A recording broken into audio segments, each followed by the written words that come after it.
تاپ 4 بهترین اسنایپای این سیزن. همونطوری که میدونید شماره 1 میتونه DLQ33 باشه که از همون روز اولی که بازی عرضه شد جز قوی ترین و بهترین اسنایپای مولتی پلیر بوده. شماره 2 کوشکا هستش. کوشکا توی شورت رنج و لانگ رنج در هر دو عملکرد خوبی داره و میتونیم بگیم که واقعا این بی‌نظیره.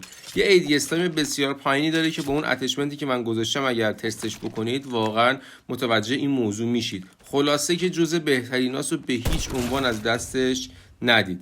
شماره 3 لوکاس هستش. من لوکاس رو به شخصه خیلی دوست دارم. گان سرسنگین و خوبی هستش. البته با این نرفی که چند وقت پیش شد یکم دمیج ریتش زیاد شده و انمی رو بیشتر دمیج میکنه. من بهتون پیشنهاد میدم زمانی که داخل حالا رومی جایی هستید و HP 1 هستش ازش استفاده بکنید.